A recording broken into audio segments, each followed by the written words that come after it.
Por supuesto, para completar el análisis, sí importa qué elementos concretos hayamos conectado a nuestro circuito.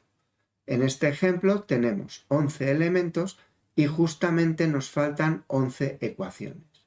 Las ecuaciones que nos faltan son las ecuaciones características de los elementos. La ecuación característica de un elemento de dos terminales relaciona la corriente que lo atraviesa con la diferencia de potencial aplicada entre sus extremos. Las fuentes de alimentación, de tensión o de corriente, tienen características muy sencillas porque el valor de la diferencia de potencial o de la corriente está determinado directamente por el valor de la fuente. En las resistencias, la ecuación característica es la ley de Ohm. Los condensadores, si trabajamos en corriente continua, funcionan como circuitos abiertos. Las inductancias en continua funcionan como cortocircuitos. Los dispositivos de más de dos terminales tienen más de una ecuación característica. Siempre tendrán suficientes para resolver el problema. Por ejemplo, los transistores tienen dos ecuaciones características. Para analizar cualquier circuito necesitas conocer las ecuaciones características de todos los elementos que lo componen. Es imprescindible. Si estudias física de dispositivos, observarás que precisamente el objetivo final es obtener las ecuaciones características de los distintos dispositivos electrónicos. Volviendo a nuestro circuito, aquí hemos indicado los valores de los componentes y escribimos las ecuaciones características de cada uno de ellos. Como los elementos son fuentes, condensadores y resistencias y estamos analizando el circuito en continua, las ecuaciones son muy sencillas. Añadiendo las tres ecuaciones de nodo que ya teníamos, tenemos 14 ecuaciones para calcular nuestras 14 incógnitas. A modo de resumen, los pasos que hemos dado y que siempre son necesarios son: primero, identificar los nodos esenciales y las ramas del circuito. Segundo, asignar las variables que necesitamos, los potenciales de cada nodo con respecto al nodo de tierra y las corrientes de cada rama. Este paso es fundamental. Si no defines bien las corrientes, no resolverás correctamente el circuito. Tercero, escribir tantas ecuaciones de nodo como nodos esenciales tiene el circuito menos 1.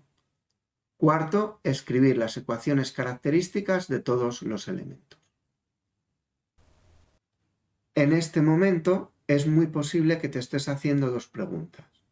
Una, ¿qué pasa con la ley de voltajes de Kirchhoff? 2, ¿qué hago para resolver este sistema de 14 ecuaciones? La ley de voltajes de Kirchhoff nos dice que la suma de las diferencias de potencial a lo largo de un recorrido cerrado o lazo es 0. Observa que no nos está dando información adicional. No es una ecuación más que podamos añadir a nuestro problema. Sin embargo, escribir ecuaciones de lazo es una de las estrategias básicas para organizar nuestras ecuaciones. Aquí tienes el análisis del circuito combinando ecuaciones de nodo y ecuaciones de lazo. Utilizamos las ecuaciones características de los distintos elementos para conocer directamente el valor de algunas corrientes y para escribir las diferencias de potencial en función de las corrientes.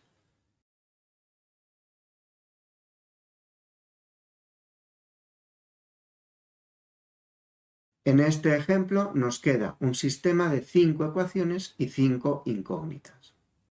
Podemos utilizar las ecuaciones de nodo para eliminar variables y quedarnos finalmente con 2 ecuaciones y 2 incógnitas. Este resultado es equivalente con otras incógnitas al que obtendrías realizando un análisis por mallas asignando corrientes de malla en vez de corrientes de rama. En el análisis por mallas se utilizan menos corrientes como variables porque se utilizan implícitamente las ecuaciones de nodo. Estas ecuaciones no dejan de ser ecuaciones necesarias. Otra alternativa es el análisis por nodos. En este caso se utilizan las ecuaciones de nodo como base y se utilizan las ecuaciones características para determinar valores de las corrientes o para escribir las corrientes en función de los potenciales de los nodos esenciales.